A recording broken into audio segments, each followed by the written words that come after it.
آج کی نشست میں ریاکاری کے حوالے سے چند باتیں آپ حضرات کے سامنے رکھنی ہیں کہ ریاکاری کسے کہتے ہیں، اس کی مختلف صورتیں کیا ہیں اور اس کی تباہ کاریاں اور اس کا علاج کیا ہے۔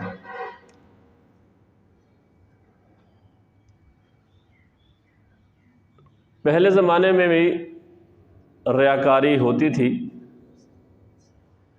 لیکن اس زمانے میں ریاکاری کی صورتیں اتنی زیادہ نہیں تھیں جتنی کہ آج ہیں۔ وہ سادہ زمانہ تھا، ٹیکنالوجی نے اتنی ترقی نہیں کی تھی۔ اگر کوئی ریاکاری کرتا بھی تھا تو اس کی ریاکاری ایک حد تک ہوتی تھی، لیکن اب ٹیکنالوجی کی وجہ سے اب لامحدود لوگوں تک انسان کی ریاکاری پہنچ جاتی ہے اور پہنچ سکتی ہے۔ اور یہ ریاکاری ایک ایسی بری بیماری ہے جو انسان کی دنیا کے لیے بھی خطرناک ہے اور اس کی آخرت کے لیے بھی خطرناک ہے۔ ریاکاری کا آسان سا معنی ہوتا ہے دکھلاوا، نمود و نمائش۔ اب یہ دکھلاوا، یہ نمود و نمائش، یعنی آدمی اپنے کسی بھی عمل کو وہ اچھے طریقے سے کرے، لیکن اس کے دل میں یہ ارادہ ہو جائے، یہ نیت شامل ہو جائے، خواہ وہ نیت شروع سے شامل ہو یا درمیان میں جا کے شامل ہو جائے کہ لوگ میری تعریف کریں، لوگ مجھے اچھا سمجھیں کہ یہ شخص بہت متقی ہے، بہت پرہیزگار ہے، تہجد گزار ہے، روزہ دار ہے، یا پھر بہت مالدار ہے، بہت سخی ہے، بہت بڑا عالم ہے، بہت بڑا قاری ہے۔ جو احادیث آگے آ رہی ہیں اس میں سب تفصیل ہے۔ تو یہ جب کسی بھی عمل میں انسان کے یہ خطرناک نیت شامل ہو گئی تو انسان کا وہ عمل ضائع اور برباد ہو جاتا ہے، وہ کسی کام کا نہیں رہتا۔ اس لیے قرآن کریم میں اور احادیث میں ہمیں بار بار اخلاص کی تاکید کی گئی ہے، بار بار اخلاص۔ اور جب اخلاص ہوگا تو ریاکاری خود بخود ختم ہو جائے گی۔ اخلاص، انسان 100% ایک عمل شروع سے لے کر آخر تک وہ صرف اور صرف اللہ تعالیٰ کی رضا اور خوشنودی کے لیے کرے۔ کہیں بھی یہ بات نہ آئے کہ لوگ مجھے اچھا سمجھیں۔ تو اخلاص میں ایک مخلص آدمی وہ اللہ کی نگاہ میں اپنے آپ کو اچھا بنا کر پیش کرنے کی کوشش کرتا ہے، اور ریاکار آدمی وہ لوگوں کی نگاہ میں اپنے آپ کو اچھا بنا کر پیش کرنے کی کوشش کرتا ہے۔ تو یہ سے ان دونوں چیزوں کا فرق بھی واضح ہو گیا اور اس کی تعریف بھی واضح ہو گئی ہے۔ تو اس لیے جیسے میں نے عرض کیا کہ پہلے زمانے میں ریاکاری اگر ہوتی بھی تھی تو اس کی صورتیں محدود تھیں، آج کے زمانے میں تو بہت زیادہ ہے۔ اذان ہے تو لوگ نیت ہر انسان کی مختلف ہو سکتی ہے، لیکن آپ دیکھا اس کی ویڈیو بنا رہے ہوں گے، نماز پڑھ رہے ہیں اس کی تصاویر اور ویڈیوز بنائیں گے، بہت خطرناک قسم کی جگہوں پر اس طرح کی تصاویر بنائیں گے۔ بعض لوگ، یہ بھی بڑی عجیب سی بات ہے کہ اپنی سادگی کی تصاویر بھی اپلوڈ کرتے ہیں، اس کے ویڈیوز کہ یہ حضرت صاحب بہت سادے آدمی ہیں اور کتنی جس طرح کی چیزیں. اور پھر اگر کوئی حج پہ جا رہا ہے، کوئی عمرے پہ جا رہا ہے، وہاں سے جا کر تصاویر اور ویڈیوز اپلوڈ کی جا رہی ہیں یا لائیو دکھایا جا رہا ہے. تو اس طرح کی چیزیں جس کی وجہ سے اب انسان کے اندر سے وہ اخلاص نکلتا جا رہا ہے. اس لیے بات بڑی خطرناک سی ہے. تو ہر ایک بندے کی بات نہیں کر رہا میں کہ ہر آدمی کی نیت یہ ہے، لیکن جو بھی کر رہا ہے اسے کم از کم اپنی نیت کا استحضار اور اس کا جائزہ ضرور لینا چاہیے کہ میں کس نیت سے کر رہا ہوں. کہیں ایسا نہ ہو کہ میرا یہ عمل وہ بجائے فائدے کے وہ قیامت کے دن میرے لیے ذلت اور رسوائی کا باعث نہ بن جائے. یہ بڑی خطرناک بات ہے. تو اس لیے کسی بھی اعتبار سے ریاکاری ہو، وہ لباس کی صورتیں ہوں، وہ وضع قطع کے اعتبار سے ہو، وہ قول و فعل کے اعتبار سے ہو، وہ عمل کے اعتبار سے ہو، وہ لوگوں کے ساتھ، وہ دوستوں کے ساتھ ملاقات والی کے ذریعے ہو یا کوئی اور بات ہو، جو بات بھی ہو، جس طرح کی بھی ریاکاری انسان کے اندر آ گئی، خود نمائی آ گئی، دکھلاوا آ گیا، تو وہ بہت نقصان دہ ہے. اس لیے احادیث میں اللہ کے رسول صلی اللہ علیہ وسلم نے اس مضمون کو بہت وضاحت کے ساتھ بیان فرمایا ہے. ایک روایت میں آتا ہے کہ اللہ کے رسول صلی اللہ علیہ وسلم نے فرمایا ان اخوف ما اخاف علیکم الشرک الاصغر. فرمایا کہ مجھے سب سے زیادہ تم پر، یعنی اپنی امت کے بارے میں فرمایا کہ سب سے زیادہ مجھے جو ڈر ہے وہ فرمایا کہ وہ شرک اصغر کا ہے. شرک اصغر کیا ہے؟ الریا. فرمایا وہ ریاکاری ہے، وہ دکھلاوا ہے، وہ نمود و نمائش ہے. ایک شرک اکبر ہے. شرک اکبر کوئی شخص اللہ کی ذات یا صفات میں، مخلوق میں سے، جاندار یہ بے جان چیزوں میں سے کسی کو اللہ کے ہم پلہ قرار دے دے تو وہ شرک اکبر ہے. اور یہ ریاکاری کو فرمایا کہ یہ شرک اصغر ہے. اور حضور نے فرمایا کہ یقول اللہ یوم القیامہ، کہ قیامت کے دن اللہ تعالی فرمائے گا اذا جزی الناس باعمالہم، جب لوگوں کو ان کے اعمال کا بدلہ دیا جائے گا تو اس وقت اللہ لوگوں سے فرمائے گا اذهبوا الی الذین کنتم تراؤون فی الدنیا فانظروا هل تجدون عندهم جزاء. اللہ ریاکاروں سے کہے گا کہ جاؤ ان لوگوں کے پاس کہ جن کو تم دکھانے کے لیے عمل کرتے تھے، اور جا کے دیکھو کہ ان کے پاس تمہارے اعمال کا کوئی صلہ ہے تو جا کے ان سے لے لو. اس لیے کہ تم نے جو عمل کیا تھا وہ کس لیے کیا تھا؟ لوگوں کو دکھانے کے لیے، لوگوں سے تعریفیں سمیٹنے کے لیے کہ لوگ مجھے اچھا کہیں اور لوگ میری تعریف کریں. تو وہ ہو گیا. اب اس کا صلہ انہی لوگوں سے جا کے لے لو. تم نے یہ عمل میرے لیے نہیں کیا تھا، اگر میرے لیے کیا ہوتا تو آج اس کا صلہ میں تمہیں دیتا. تو یہ کتنی خطرناک بات ہے. اب اس وقت پھر وہ ریاکار آدمی کدھر جا سکتا ہے؟ وہاں تو ہر انسان محتاج ہے. اب اس کا عمل تو ضائع ہو گیا، وہ جو اس نے عمل کیا تھا وہ تو کھوٹا نکل آیا، تو پھر اس کی سزا ظاہر سی بات ہے پھر جہنم ہے.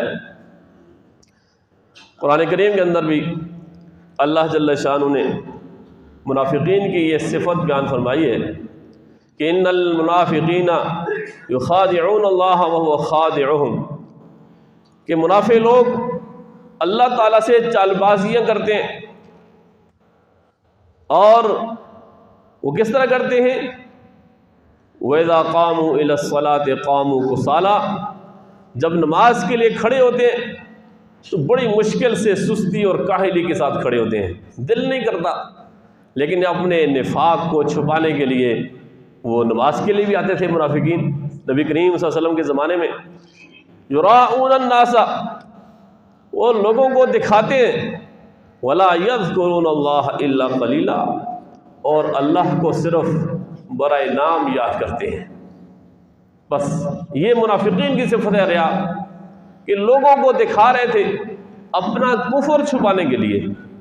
اور اس وقت کے جو منافقین تھے ان کے بارے میں سورہ بقرہ کی آیت نمبر 8 اور 9 ہے کہ وَمِنَ النَّاسِ مَن يَقُولُ آمَنَّا بِاللَّهِ وَبِالْيَوْمِ الْآخِرِ، فرمایا کہ بعض لوگ یہ کہتے ہیں کہ ہم اللہ پر اور قیامت پر ایمان لاتے ہیں، لیکن فرمایا کہ وَمَا هُم بِمُؤْمِنِينَ، یہ ایمان والے نہیں ہیں، یہ مسلمان نہیں ہیں، یہ کافر ہیں۔ تو نبی کریم صلی اللہ علیہ وسلم کے زمانے میں جو منافقین تھے وہ اپنا کفر چھپانے کے لیے وہ بظاہر نماز بھی پڑھتے تھے، مسجد میں آتے تھے اور مسلمانوں والے سارے کام کرتے تھے، لیکن مقصد کیا تھا؟ اپنے کفر کو چھپانا، اندر سے وہ کافر تھے۔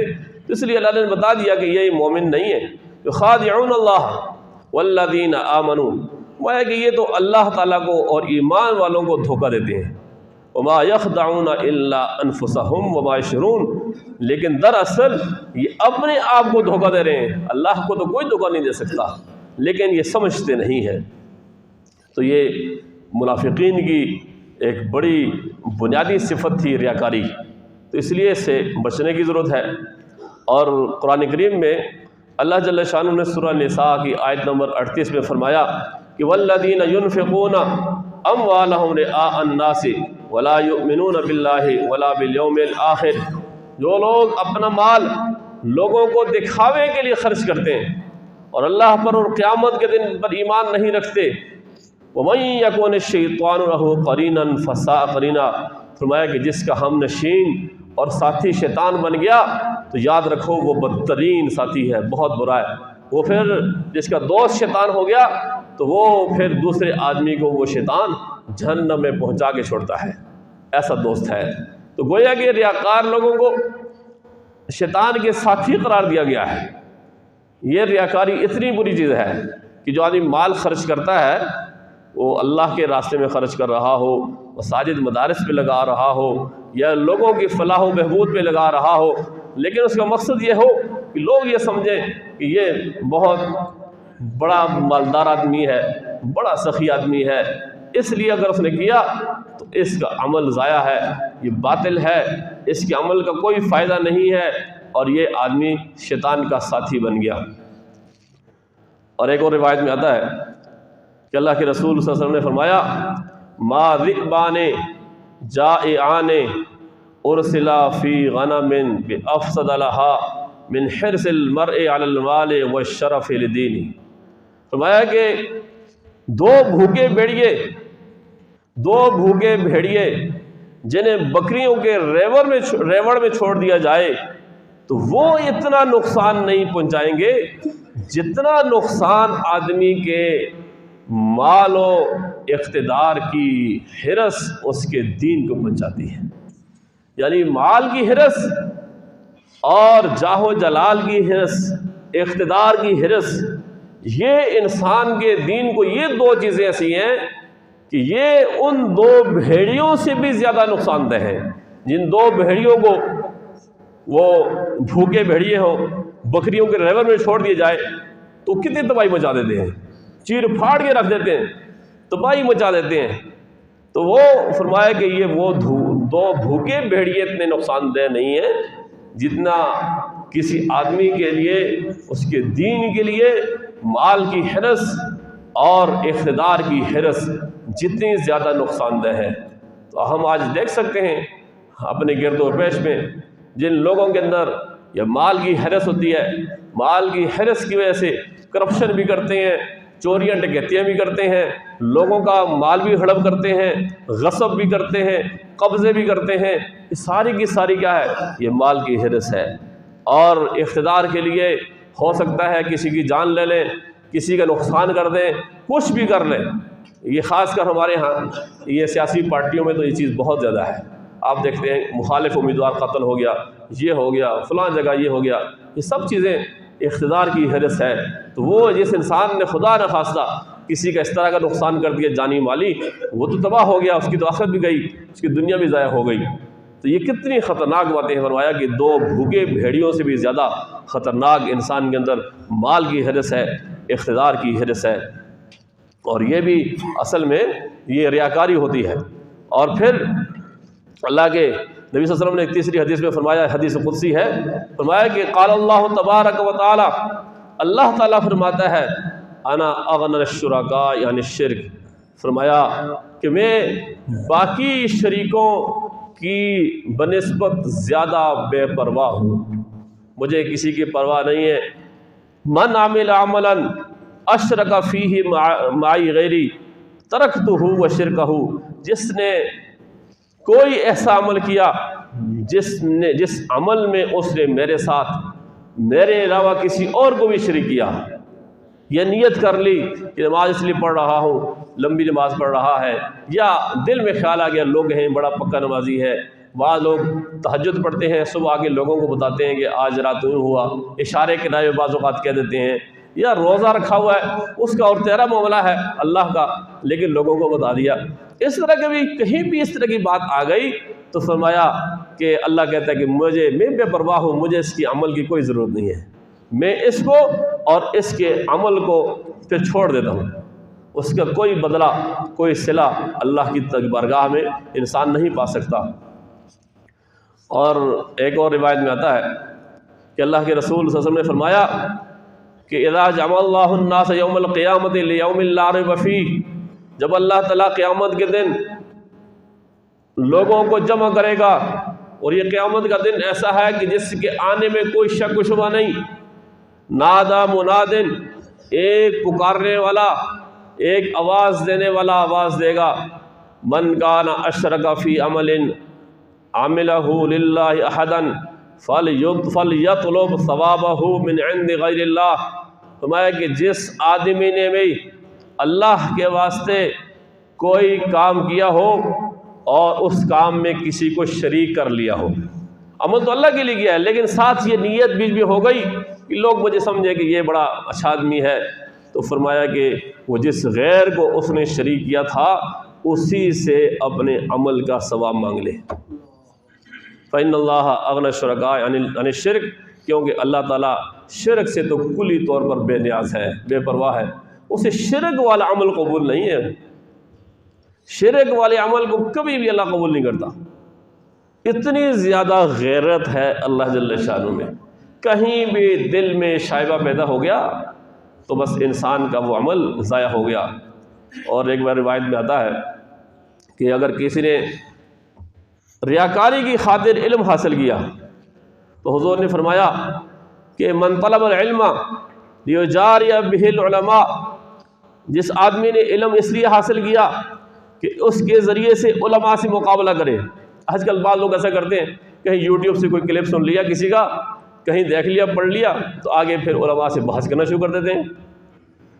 تو جس آدمی نے علم اس لیے حاصل کیا کہ اس کے ذریعے سے علماء کے ساتھ مقابلہ کرے، یا کوئی عالم ایسا ہے کہ وہ دوسرے علماء کے ساتھ وہ مقابلے اور مناظرے اس لیے کرتا ہے تاکہ اس کا نام بڑا ہو جائے، تو اس لیے علم حاصل کیا تاکہ وہ علماء کے اس کے ذریعے علم کے ذریعے علماء سے مقابلہ کرے، اولی عمار یا بہ السفہاء، یا بیوقوف لوگوں سے جھگڑا کرے، او یصرف بہ وجوہ الناس الیہ، یا اس کے ذریعے لوگوں کو اپنی طرف مائل کرے کہ لوگ زیادہ اس کے پیچھے اکٹھے ہو جائیں، تو فرمایا کہ ادخلہ اللہ النار، اللہ تعالیٰ اس کو بھی جہنم میں داخل کر دے گا۔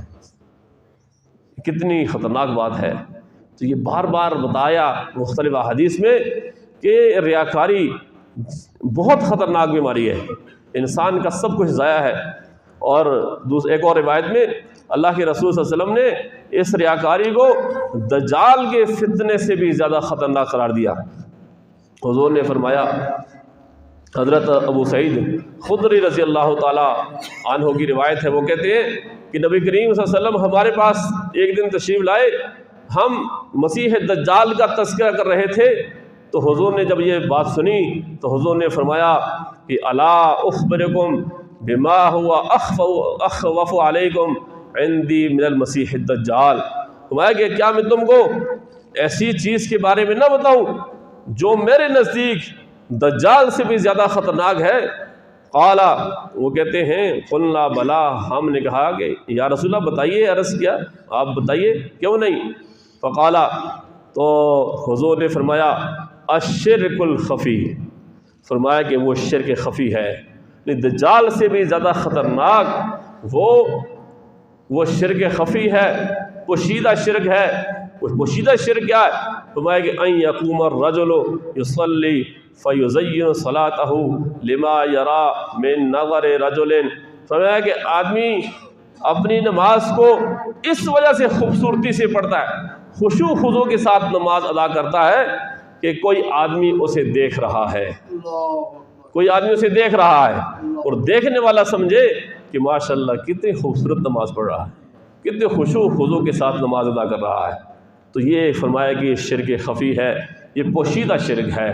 تو یہ بھی اس انسان کے دل میں وہ ریا پیدا ہو گیا، اس ریاکاری کی وجہ سے حضور نے فرمایا کہ اب اس کا یہ تو اس دجال کے فتنے سے بھی زیادہ خطرناک فتنے میں یہ شخص مبتلا ہو گیا۔ اب اس آدمی کی جو نماز ہے وہ نماز کسی کام کی نہیں ہے۔ اس لیے ایک روایت میں آتا ہے حضور نے فرمایا کہ من صلی یرائی فقط اشرک، اس آدمی نے ریاکاری کے لیے نماز پڑھی، دکھانے کے لیے لوگوں کو، تو فرمایا کہ اس نے شرک کیا۔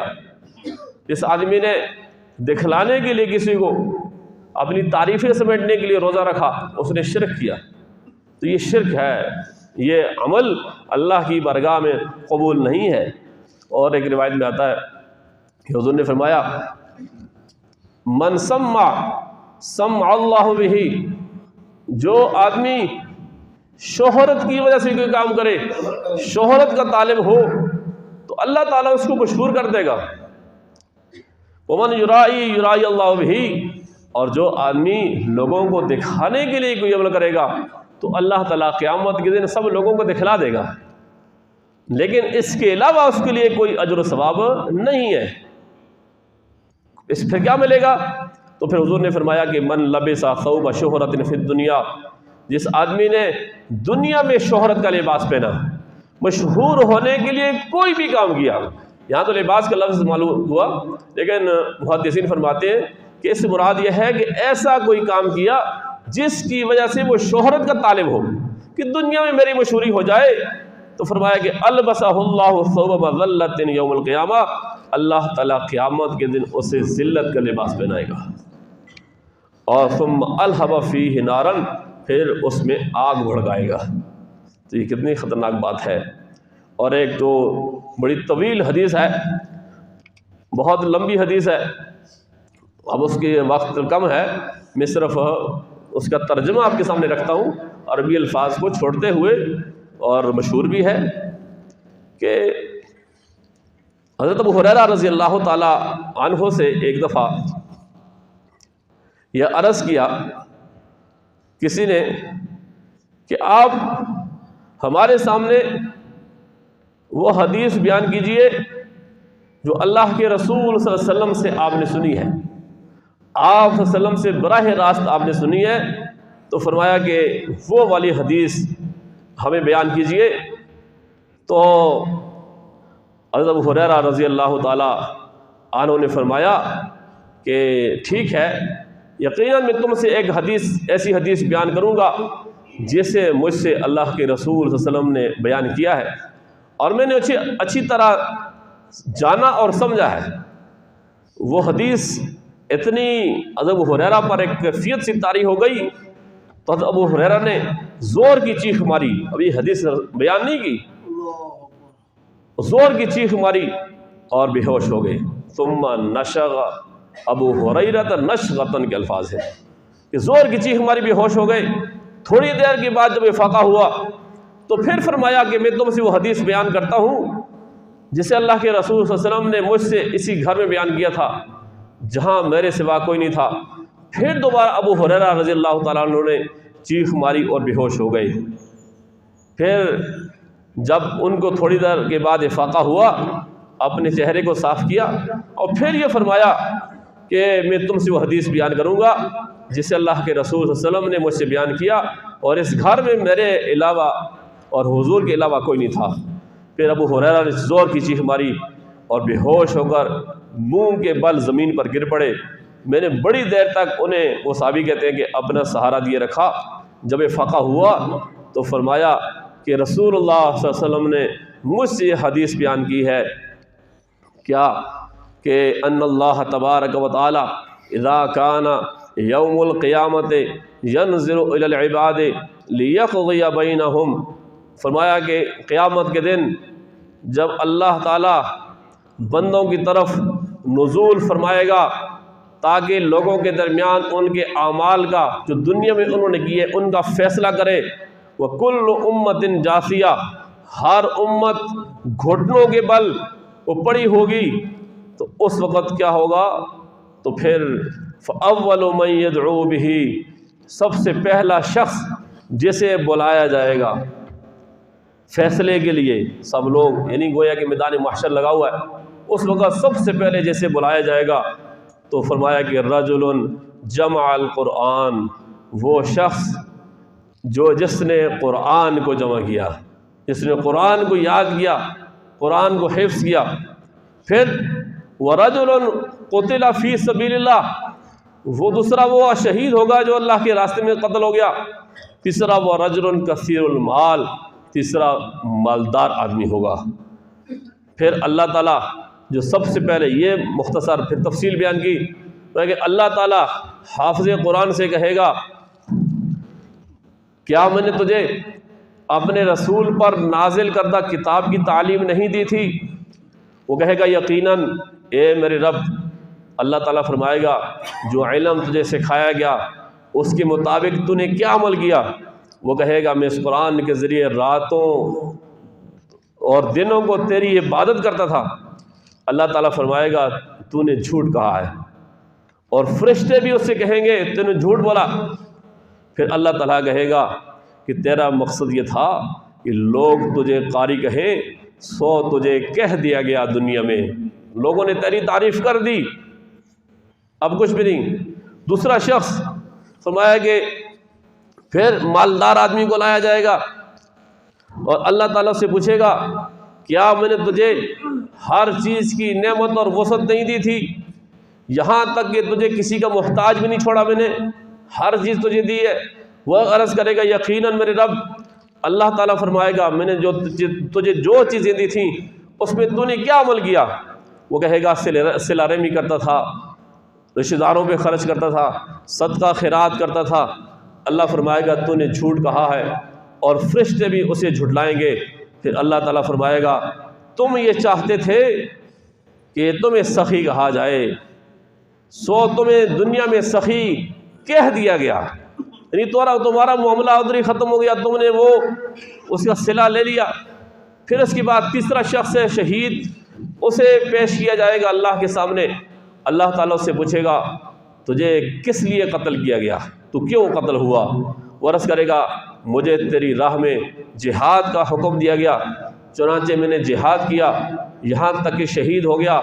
اللہ تعالیٰ اس سے کہے گا تو نے جھوٹ کہا ہے، فرشتے بھی اس کو جھٹلائیں گے، بلکہ اللہ فرمائے گا وَيَقُولُ اللَّهُ بَلْ أَرَدْتَ أَن يُقَالَ فُلَانٌ جَرِيٌّ، تو نے تو جہاد اس لیے کیا تاکہ لوگ یہ کہیں کہ فلاں شخص وہ بڑا بہادر ہے، دلیر ہے۔ فَقَدْ قِيلَ ذَاكَ، فرمایا کہ یہ دنیا میں تجھے کہہ دیا لوگوں نے۔ تو جو قاری تھا، حافظ تھا، اسے کہا جائے گا کہ تجھے لوگوں نے کہہ دیا، تیری تعریفیں ہو گئیں۔ مالدار سے کہا جائے گا تجھے دنیا میں لوگوں نے سخی کہہ دیا، تو نے تعریفیں سمیٹ لیں۔